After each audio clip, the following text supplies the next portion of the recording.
teman-teman semuanya, welcome back to my YouTube channel ya. Sebelumnya terima kasih sudah selalu mensupport channel ini dengan cara like, comment, subscribe, dan bunyikan loncengnya ya. Jika kalian sudah nonton video ini, yuk teman-teman langsung di subscribe aja ya, supaya aku bisa terus mereview drama Cina tiap minggunya. Nah, kali ini aku review drama Cina modern dengan 3 karakter kuat wanita. Judulnya adalah Nothing But Thirty yang sudah tayang di tahun lalu. Genrenya itu adalah bisnis, romance, live, dan drama yang total episodenya 43 dan sudah tayang di WTV. Jadi kalian bisa langsung tonton di situ ya.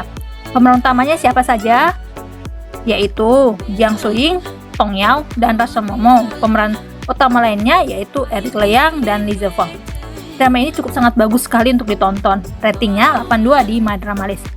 Jadi drama ini menceritakan kehidupan mereka bertiga ketika mereka mau menginjak usia kepala 3 yaitu 30 tahun. Nah, yang pertama itu adalah si Wang Mani yang diperankan oleh Jiang Suying, yang dimana dia adalah seorang sales pakaian di sebuah toko butik. Nah, dia ini belum married sampai sekarang. Nah, orang tuanya sudah menginginkan dia untuk menikah, tapi dia belum ketemu dengan orang yang tepat. Suatu hari dia bertemu dengan Liang Zhexian yang diperankan oleh Edward Ma di dalam sebuah kapal karena si Wang Mani ini dapat bonus atas hasil penjualan pakaiannya dari perusahaannya dia bekerja. Pertemuan itu pun berlanjut dari yang hanya sebatas perkenalan, pertemanan, hingga menjadi pacar beneran. Tapi mereka berdua ini selalu LDR karena Liang Zhexian ini kerjanya bolak-balik ke Hong Kong.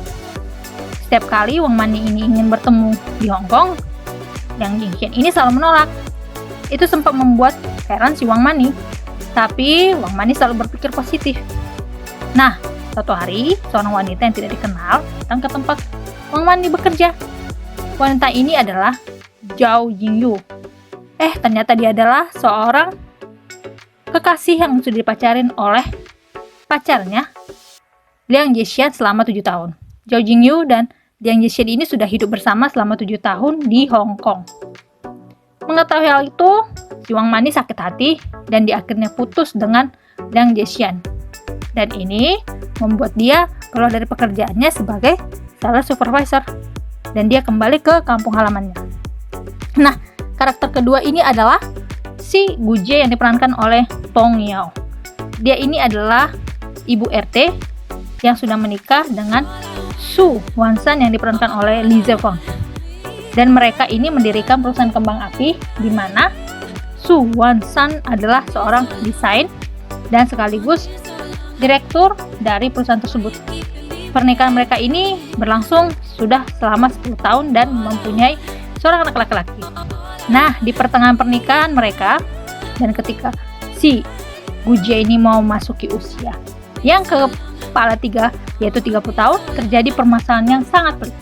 Apa itu? Perselingkuhan Su Wansan dengan seorang perempuan muda berusia 22 yang bernama Lin Yuyu yang diperankan oleh Zhang Yue. Loh, kok bisa? Jadi Su Wansan ini melakukan dinas keluar kota dan orang yang bertugas menemaninya adalah Lin Yuyu.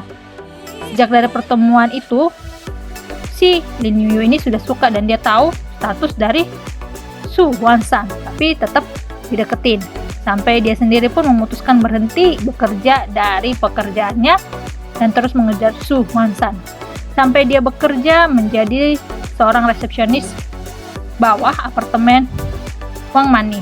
Dari yang tidak tahu Wang Mani perselingkuhan suaminya, akhirnya dia mengetahui dan dia memilih untuk bercerai. Untuk kondisi ini sangat sedih sih teman-teman. Terakhir ini adalah Jong Xiaoqin yang diperankan oleh Russell Momo, di mana dia adalah seorang pekerja kantoran yang sudah menikah dengan Chen Yu yang diperankan oleh Eric Liang, dan mereka berdua ini sudah menikah selama 2 tahun dan mempunyai perjanjian ketika sudah menikah yaitu tidak boleh punya anak selama 5 tahun. Setelah 5 tahun baru bisa punya anak. Kesepakatan yang dibuat di awal pernikahan ini pun mereka setujui, tapi ternyata setelah 2 tahun hamil Dong Xiaoqin. Itu membuat senang dia, tapi tidak dengan suaminya. Nah, akhirnya dia pun mengalami keguguran. Yang namanya calon ibu pasti sedih.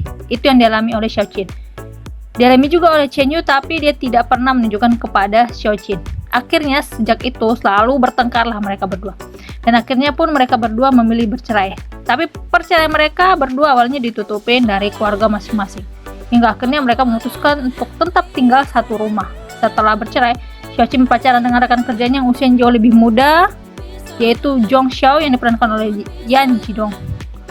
Xiao yang sendiri ini suka dengannya sejak sudah menikah, tapi karena sudah bercerai deketin terus sampai Xiaoqin suka dan berdua mereka ini resmi pacaran. Kenapa menurutku drama ini sangat bagus? Satu, persahabatan mereka. Gujia dan Xiaoqin adalah sahabat sejak dulu. Terus, gimana caranya bersahabat dengan Wang Mani? Karena pekerjaan Wang Mani inilah mereka bisa bersahabat. Xiaoqin mengenalkan Wang Mani ini karena saat itu dia sedang butuh duit.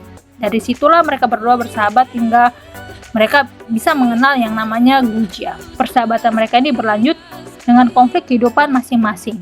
Setelah masuk ke usia kepala 3, mereka mengalami konflik dan mereka bertiga selalu mencari solusi. Bagus deh persahabatan mereka ini. Nah, yang kedua itu adalah drama ini unsur kuatnya ada 3, yaitu kepercayaan, kejujuran, dan komunikasi. Ini yang tidak ada dalam kehidupan pribadi mereka. Wang Mani yang kecewa dengan tidak kejujuran dari Liang Zhexian, Su Huanshan yang tidak jujur terhadap Gujia sehingga rumah tangganya dan perusahaannya menjadi hancur, dan Xiaoqin serta Chen Yu kurangnya komunikasi di antara mereka berdua sehingga terjadi perceraian. Endingnya gimana? Wang Mani ini akhirnya bekerja sebagai penagih hutang selama 3 bulan dan memutuskan keluar untuk melanjutkan studi ke luar negeri. Gujia kembali ke desa karena saat dia sudah menikah dia melakukan usaha daun teh di kampung dan dia tinggal bersama papa dan anaknya.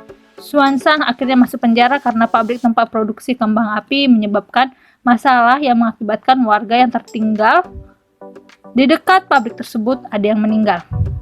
Xiaoqin dan Chen Yu akhirnya bersatu kembali dan menikah. Mereka berdua introspeksi diri masing-masing dan menemukan jika mereka berdua masih sama-sama cinta. Dan yang keempat, rating menurutku ini adalah 84 karena bagus ya. Nah, teman-teman sekian dulu ya. Jangan lupa support channel ini. Sampai ketemu di video berikutnya. Bye.